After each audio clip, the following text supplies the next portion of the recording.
VR has a huge gaming problem. What is that problem? So when gaming consoles first came out, companies were rushing to make games quickly, just like workers at McDonald's trying to make their burgers. From the OG consoles for the elderly, like the NES or the Sega Genesis, to the real consoles, like the best console of all time. Argue with your mom, it's the PS4. Games were coming out like never before. They were making it like candy, just throwing it out. Games for everyone and everything. You see, the thing with the PlayStation 2 was every game that was ever thought of or even imagined somehow was made and published to the PlayStation 2.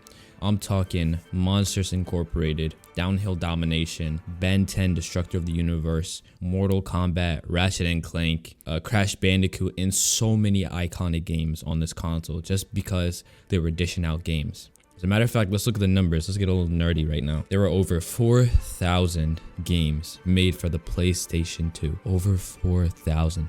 Do you guys know how much that is? That fills out an entire arena. And let's compare it to today's consoles because for some reason those guys are a little slow in the head. So the PlayStation 5 only has about 700 right now made just for the console, which there's no way, right? It's more like 7. And the Series X apparently only has 539 games, which it's not even 539, it's more like 5. But if Google says it's true, then I guess it's true. But how many games were made for VR? Apparently on Google, asking Google again, it's around 500 games, which sounds good, but majority of those games are quite literal booty patootie and actual like mobile games. Now you can make this argument for any console, but over 4,000 games for the PS2 is literally quite unmatched. And you can argue a bunch of things saying that, games are harder to make, games require more graphics. We'll talk about that in a later point. So after all that yapping, we're at our next question now. What does the PlayStation 2, the best console of all time, and its game releases have anything to do with VR?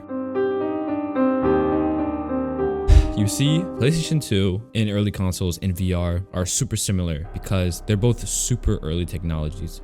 You see, at the time when the PlayStation 2 came out, everybody tried to hop on the wave. I mean, they were all meat riding the console, and it was just people were buying the console and people were trying to make as many games as possible. But honestly, nothing will ever beat that PS2 era. Even though I was very young, it was still my first console, and I had the best experiences and the most different experiences every time I played a new game. But the VR scene is also in its PS2 era. I mean, the games are low quality graphics-wise. And yeah, they might be a little different to make, but at the same time, I can see similarities to the PlayStation 2 era. But for some reason, nobody in the industry is hopping on the wave. Honestly, they're just hopping on the puddle. There are no games coming out for the VR like that. And this is the problem. This is the gaming problem that they have. Companies have a belief that VR is less valuable than flat screen. Are they wrong? Not really, to be honest. But are they right? Also not really. But they are most definitely, for the most part, wrong. And here is why.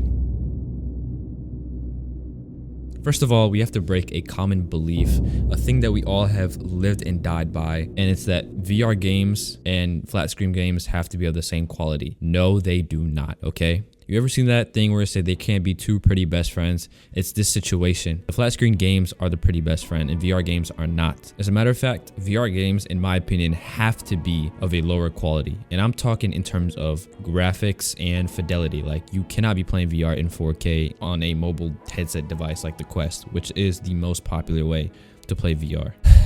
Just think about the best games you've ever played in VR. They are not Cyberpunk 2077 quality level of games on the VR. It's Gorilla Tag, Super Hot, Minecraft VR. These are the lowest quality graphical games. Gorilla Tag can be run on a toaster if you really tried. Super Hot is simple graphics. These companies think we need a Cyberpunk 2077 running on these headsets to make them sell and gain popularity. But it's actually the opposite. We do not need that.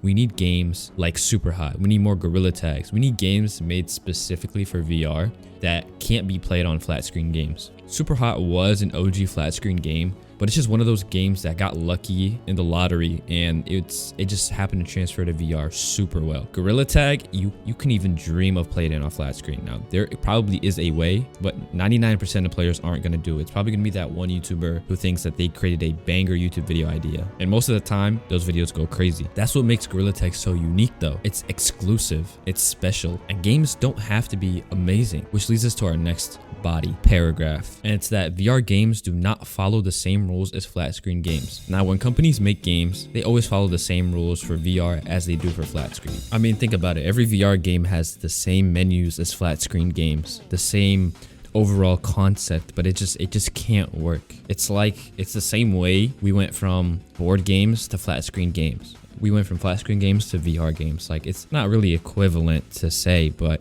you get what I'm trying to say. I'm trying to sound philosophical right now, and I need you guys to just go along with it.